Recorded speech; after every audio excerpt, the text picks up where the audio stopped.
എല്ലാ കൂട്ടുകാർക്കും അഡ്രീസ് വേൾഡിലേക്ക് സ്വാഗതം. ഇന്ന് ഞാൻ വന്നിട്ടുള്ളത് ഒരു ചക്ക വേവിക്കുന്ന റെസിപ്പിയുമായിട്ടാണ്. ഈ ചക്ക വേവിക്കുന്നതിന് ഞാൻ തേങ്ങ ചേർത്തിട്ടില്ല. തേങ്ങ ചേർക്കാതെ എങ്ങനെ ചക്ക വേവിച്ചെടുക്കാം എന്നുള്ളതാണ് ഈ റെസിപ്പി. ഇത് തീർച്ചയായിട്ടും നിങ്ങൾക്ക് ഇഷ്ടപ്പെടും. ഞാൻ എടുത്തിരിക്കുന്നത് കൂഴച്ചക്കയാണ്. ഇത് പക്ഷേ വറുക്കാനേ കൊള്ളുകയുള്ളൂ. എങ്കിലും ഞാൻ ഇതൊന്ന് വേവിച്ച് കാണിക്കാം. ഇതിനു മുമ്പ് ആരെങ്കിലും ആദ്യമായി എൻ്റെ ചാനൽ കാണുന്നുണ്ടെങ്കിൽ ഒന്ന് സബ്സ്ക്രൈബ് ചെയ്ത് സപ്പോർട്ട് ചെയ്യണേ. കൂടെയുള്ള ബെല്ലൈക്കൺ ഒന്ന് ക്ലിക്ക് ചെയ്താൽ ഓൾ എന്നൊരു ഓപ്ഷൻ കാണും. അതിൽ കൂടി ഒന്ന് ക്ലിക്ക് ചെയ്താൽ ഞാനിടുന്ന എല്ലാ വീഡിയോസിൻ്റെയും നോട്ടിഫിക്കേഷൻ അതാത് സമയത്ത് നിങ്ങളുടെ ഫോണിൽ നിങ്ങൾക്ക് ലഭിക്കുന്നതായിരിക്കും. വീഡിയോ ഇഷ്ടമായാൽ ഒന്ന് ലൈക്ക് ചെയ്യാനും കമൻറ്റ് ചെയ്യാനും നിങ്ങളുടെ ഫ്രണ്ട്സിനും റിലേറ്റീവ്സിനും ഒക്കെ ഒന്ന് ഷെയർ ചെയ്ത് കൊടുക്കാനും മറക്കരുത്. അപ്പോൾ നമുക്ക് വീഡിയോയിലേക്ക് പോകാം. അതിനു മുമ്പായി ഈ ചക്ക വറക്കാൻ മാത്രമേ കൊള്ളുകയുള്ളൂ. കൂഴച്ചക്കയായിരുന്നു. പക്ഷേ ഇത് അരിഞ്ഞൊക്കെ എടുത്തപ്പോൾ ഒരുപാട് ബുദ്ധിമുട്ടുണ്ടായി. എന്നുവെച്ചാൽ അരിയാൻ പറ്റത്തില്ലായിരുന്നു. ഞാൻ പിന്നെ കൈകൊണ്ട് ഇങ്ങനെ കീറിയൊക്കെ എടുത്താണ് ഇത് റെഡിയാക്കി എടുത്തിരിക്കുന്നത്. ഇത് വറക്കാനേ കൊള്ളത്തുള്ളൂ. പക്ഷേ നമുക്കിതൊന്ന് വേവിച്ച് നോക്കാം. ഒരു വിഷമോ യാതൊരു കീടനാശിനികളോ ഒന്നും തളിക്കാത്ത പ്രകൃതിയിൽ നിന്നും കിട്ടിയ നല്ലൊരു ആഹാരമാണ് ഈ ചക്ക. ഈ ഷുഗറും ഒക്കെ ഉള്ളവർക്ക് ഇത് ഒരുപാട് പ്രയോജനപ്പെടും. അപ്പോൾ ഈ ചക്ക എങ്ങനെയാണ് ഉണ്ടാക്കുന്നതെന്ന് നമുക്ക് നോക്കാം. ഒരു ചെറിയ ചക്കയാണ് ഞാനിതിനായിട്ട് ഇവിടെ എടുത്തിരിക്കുന്നത്. ഇത് നമുക്കൊന്ന് മുറിച്ചെടുക്കാം. മുറിച്ചതിൻ്റെ ഈ അരക്കൊക്കെ ഒന്ന് കളഞ്ഞ് വൃത്തിയാക്കി നമുക്കിത് അടത്തിയെടുത്തിട്ട് വരാം. ഇപ്പോൾ ഞാൻ ചക്കയെല്ലാം അടത്തി എടുത്തിട്ടുണ്ട്. ഇനി ഇതിന് ഈ ചകിണി എന്നും പറഞ്ഞൊരു സംഭവമുണ്ട്. ഇതാണ് ഇതിൻ്റെ ചകിണി എന്ന് പറയുന്നത്. ഈ ചകിണിയെല്ലാം ഒന്ന് കളഞ്ഞ് നല്ല വൃത്തിയാക്കി എടുക്കാം. നിങ്ങളൊക്കെ എന്താണ് ഇതിന് പറയുന്നതെന്ന് ഒന്ന് കമൻറ്റ് ചെയ്യണേ. ഈ ചകിണിയൊക്കെ ഒന്ന് എടുത്ത് മാറ്റിയിട്ട് നമുക്കിത് അരിഞ്ഞെടുത്തിട്ട് വരാം. ഇത് അരിഞ്ഞെടുക്കാൻ വളരെ പ്രയാസമാണ്. ഇത് കണ്ടോ, ഇത് വറക്കാനേ കൊള്ളുകയുള്ളൂ. ഇതിന് ഈ നൂറൊന്നും ഇല്ലാത്ത ഒരു ചക്കയാണ്. ചെറിയ ചക്കയായിരുന്നു. ഞാനിത് അരിഞ്ഞെടുക്കാൻ വളരെ പാടുപെട്ടു. ഇത് അരിഞ്ഞെടുത്തിട്ട് വരാം. ഈ കത്തിയുടെ അരക്കൊക്കെ ഒന്ന് കളഞ്ഞിട്ട് നമുക്ക് ബാക്കി ചെയ്യാം. ഇത് തുടക്കക്കാർക്ക് വേണ്ടിയാണ് ഞാനിങ്ങനെ കാണിക്കുന്നത്. പിള്ളേരൊക്കെ ഉണ്ടല്ലോ, അവർക്ക് അറിയത്തില്ലല്ലോ ഈ അരക്കൊക്കെ എങ്ങനെയാണ് കളയുന്നതെന്നൊക്കെ ഉള്ളത്. അതുകൊണ്ടാണ് ഞാനിതൊക്കെ ഒന്ന് കാണിക്കുന്നത്. ഈ തീക്കകത്ത് ഇങ്ങനെ കത്തി വെച്ചിട്ട് ഒരു പേപ്പർ വെച്ചിട്ട് തൂത്ത് കഴിഞ്ഞാൽ ഈ അരക്കെല്ലാം നന്നായിട്ട് പോയി കിട്ടും.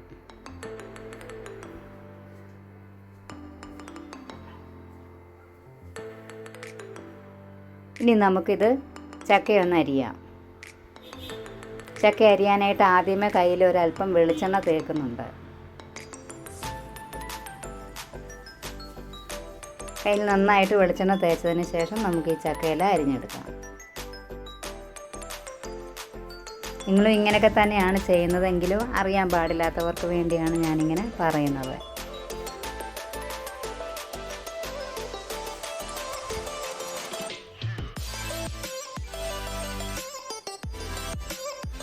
പിന്നെ നിങ്ങളുടെ നാട്ടിലൊക്കെ മഴയുണ്ടോ? ഇവിടെ ചൂടായിരുന്നു. ചൂടൊക്കെ മാറി ചെറുതായിട്ട് ഇന്നലെ രാത്രി ഞങ്ങൾക്കൊരു മഴ കിട്ടി. പിന്നെ എല്ലാ സബ്സ്ക്രൈബേഴ്സിനോടും എനിക്ക് ഒരുപാട് താങ്ക്സ് ഉണ്ട്. നിങ്ങളുടെ ഈ വിലയേറിയ സബ്സ്ക്രൈബിങ് ഒക്കെ എനിക്ക് വളരെ പ്രയോജനപ്പെടുന്നുണ്ട്. ഞാൻ ചാനൽ തുടങ്ങിയിട്ട് ഇപ്പോൾ ഒരു മാസം കഴിഞ്ഞതേ ഉള്ളൂ. എനിക്ക് 1000 സബ്സ്ക്രൈബേഴ്സ് കഴിഞ്ഞു. നിങ്ങളുടെ ഈ വിലയേറിയ ഈ സബ്സ്ക്രൈബിങ്ങിനുമൊക്കെ ഞാൻ ഒരുപാട് താങ്ക്സ് പറയുന്നുണ്ട്. നിങ്ങളുടെ സപ്പോർട്ടാണ് എൻ്റെ വിജയം. ഞാനിതിനെടുത്തിരിക്കുന്ന മഞ്ഞൾപ്പൊടി, കുരുമുളക് പൊടി, ജീരകം പൊടിച്ചത്, പിന്നെ ഇതിനായിട്ട് എടുത്തിരിക്കുന്ന 2 പച്ചമുളക്, 2 ചെറിയ അല്ലി വെളുത്തുള്ളിയും ജീരകവും ഒക്കെ മസ്റ്റായിട്ട് ഇതിന് വേണ്ടിയതാണ്. ഒരു 5 ചെറിയ ഉള്ളി ചെറുതായിട്ട് അരിഞ്ഞത് എടുത്തിട്ടുണ്ട്. പിന്നെ ഇതിലേക്ക് ആവശ്യമായ ഉപ്പെടുക്കാം, ഒരല്പം കറിവേപ്പില, പിന്നെ ചക്ക അരിഞ്ഞ് വന്നപ്പോൾ ഇത്രയേ ഉള്ളായിരുന്നു കേട്ടോ. ഇനി നമുക്കിതെങ്ങനെയാണ് ഉണ്ടാക്കുന്നതെന്ന് നോക്കാം. ഇതിനായിട്ട് ഞാൻ ഈ അരപ്പ് ആദ്യം ഒന്ന് റെഡിയാക്കി എടുക്കുകയാണ്. തേങ്ങ അരച്ച് ചേർക്കാത്തത് കൊണ്ട് തന്നെ പൊടികളൊക്കെ ചേർത്താണ് ഞാനിത് ഉണ്ടാക്കിയെടുക്കുന്നത്. 1/4 ടീസ്പൂൺ മഞ്ഞൾപ്പൊടി ചേർത്തിട്ടുണ്ട്. 1/4 ടീസ്പൂൺ ജീരകം പൊടിച്ചതും കൂടി ചേർക്കുന്നു. 1 ടീസ്പൂൺ കുരുമുളക് പൊടി. കുരുമുളക് പൊടിയാണ് ഏറ്റവും ടേസ്റ്റ് ചക്ക വേവിക്കുന്നതിന്. അതൊരിക്കലും നിങ്ങൾ മിസ്സാക്കരുത്. 2 പച്ചമുളക് ചെറുതായിട്ട് അരിഞ്ഞതും ചെറിയ 2 അല്ലി വെളുത്തുള്ളി ചതച്ചതുമാണ് ചേർത്തിരിക്കുന്നത്. പാകത്തിനുള്ള ഉപ്പെടുക്കുക. ഒരല്പം കറിവേപ്പില കൂടി എടുക്കാം. നമ്മൾ തേങ്ങ അരച്ച് ചേർക്കുകയാണെങ്കിൽ ഈ പറഞ്ഞ ചേരുവകളെല്ലാം ചേർത്ത് മിക്സിയിലോ അരകല്ലിലോ നിങ്ങളെങ്ങനെയാണ് ചെയ്യുന്നത് അങ്ങനെ അരയ്ക്കുക. ഒരല്പം വെള്ളം ഞാനിതിന് വേണ്ടി ഒഴിക്കുകയാണ്, ഈ അരപ്പൊക്കെ ഒന്ന് ചാലിച്ചെടുക്കാൻ വേണ്ടി.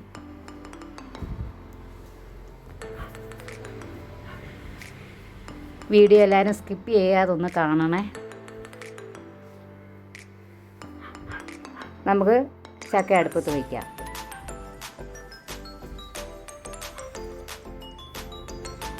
ഇതിനു മുമ്പ് ഞാൻ കുക്കറിൽ ചോറ് വെക്കുന്ന ഒരു വീഡിയോ ഇട്ട് അതെനിക്ക് ഒരുപാട് സബ്സ്ക്രൈബേഴ്സിനെ തന്നു.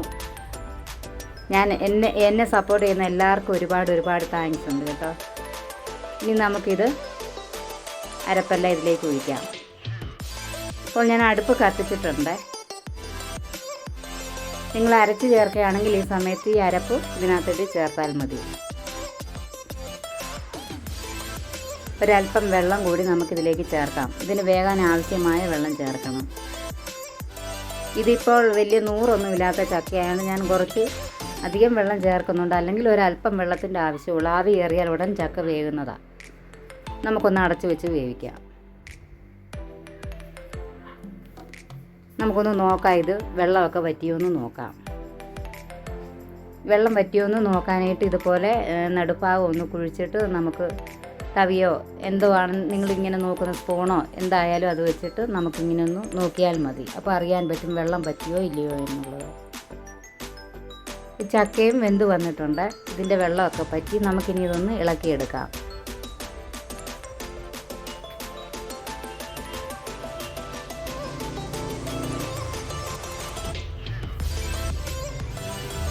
എനിക്ക് ഇളക്കുന്ന ഈ കോലുണ്ടല്ലോ അതൊന്നും എനിക്കില്ല. ഞാൻ ഇതുകൊണ്ടൊന്ന് ഇളക്കി നോക്കുവാണ്. ഇതുകൊണ്ട് ഇളക്കി ശരിയായില്ലെങ്കിൽ നമുക്ക് വേറെ ഒരു തവിയോ എന്തെങ്കിലും എടുത്തിട്ട് ഇളക്കേണ്ടതായിട്ട് വരും. ഇത് കണ്ട് ഇതുകൊണ്ട് ഇളക്കിയിട്ട് അങ്ങോട്ട് ശരിയാകുന്നില്ല. ഒന്നാമത് ഇതിന് വേവുള്ള ചക്കയായിരുന്നു, കൂഴച്ചക്കയാണ്. പക്ഷേ ഇത് വറക്കാനേ കൊള്ളുള്ളൂ. നമുക്കിതൊന്ന് നന്നായിട്ട് ഇളക്കിയെടുക്കാം.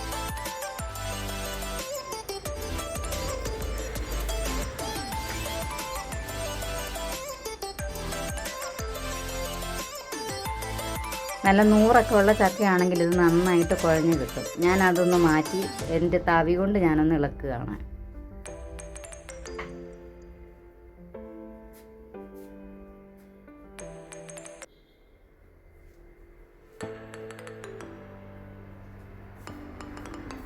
ഇപ്പോൾ നാട്ടിൽ ചക്കയുടെയൊക്കെ സീസണല്ലേ. ഇനിയിപ്പം നോയമ്പൊക്കെ ആയതുകൊണ്ട് ചക്കയും മാങ്ങ അച്ചാറും ഒക്കെ കൂട്ടിയാണല്ലോ നമ്മുടെ ആഹാരം. അപ്പോൾ എല്ലാവരും ഇങ്ങനെ ഒന്ന് ട്രൈ ചെയ്ത് നോക്കുക. ഇത് വളരെ എളുപ്പത്തിൽ ചെയ്തെടുക്കാൻ പറ്റും. തേങ്ങ ഇല്ലെങ്കിലും നമുക്ക് ചക്ക വേവിച്ചെടുക്കാൻ പറ്റും. നല്ലൊരു സ്മെല്ലൊക്കെ വരുന്നുണ്ട്. അത് ഈ കുരുമുളകിൻ്റെയും ജീരകത്തിൻ്റെയും വെളുത്തുള്ളിയുടെയൊക്കെ ഒരു നല്ല സ്മെല്ല് വരുന്നുണ്ട്. നമ്മുടെ ചക്ക ഇവിടെ റെഡിയായി വന്നിട്ടുണ്ട്. എൻ്റെ വീഡിയോ ഇഷ്ടമായാലൊന്ന് സബ്സ്ക്രൈബ് ചെയ്ത് സപ്പോർട്ട് ചെയ്യണേ. ഒരു ലൈക്ക് തരാനും ഷെയർ ചെയ്യാനും ഒന്നും മറക്കരുത്. നിങ്ങളുടെ ഫ്രണ്ട്സിനും റിലേറ്റീവ്സിനും ഒക്കെ ഒന്ന് ഷെയർ ചെയ്ത് കൊടുക്കണേ. സബ്സ്ക്രൈബ് ചെയ്യുന്ന സമയത്ത് ഒരു ബെല്ലൈക്കൺ കാണും, അത് കൂടി ഒന്ന് ക്ലിക്ക് ചെയ്യുക. അപ്പോൾ ഓൾ എന്നൊരു ഓപ്ഷൻ കാണാൻ പറ്റും. അതും കൂടി ഒന്ന് ക്ലിക്ക് ചെയ്താൽ ഞാനിടുന്ന എല്ലാ വീഡിയോസിൻ്റെയും നോട്ടിഫിക്കേഷൻ നിങ്ങളുടെ ഫോണിൽ അതാത് സമയത്ത് നിങ്ങൾക്ക് ലഭിക്കുന്നതായിരിക്കും. ഇപ്പോൾ ഞാൻ ദേ ചക്കയൊക്കെ വേവിച്ചെടുത്തിട്ടുണ്ട്. ഒരല്പം മോരാണ് ഇതിൻ്റെ കൂടെ ചേർക്കുന്നത്. ഒരല്പം മുളക് ചമ്മന്തി കൂടി ഞാൻ എടുക്കുന്നുണ്ട്. മാങ്ങാച്ചാറൊക്കെ ആണെങ്കിൽ സൂപ്പറാണ്. എനിക്ക് മാങ്ങാച്ചാറില്ലായിരുന്നു, അതുകൊണ്ട് തന്നെ ഞാൻ മുളക് ചമ്മന്തിയാണ് എടുത്തിരിക്കുന്നത്. പക്ഷേ മോരൊഴിച്ചാൽ നല്ല ടേസ്റ്റാണ്. നിങ്ങളിതൊന്ന് ട്രൈ ചെയ്ത് നോക്കണേ. ഇതാണ് ഇതിൻ്റെ ഫൈനൽ ലുക്ക്. നിങ്ങളിങ്ങനെ ഉണ്ടാക്കിയിട്ട് ഒന്ന് ഫീഡ്ബാക്ക് അറിയിക്കണേ. നാളെ ഇതേ സമയം നല്ലൊരു വീഡിയോയുമായി ഞാൻ വരുന്നതായിരിക്കും. എല്ലാ കൂട്ടുകാർക്കും നന്ദി.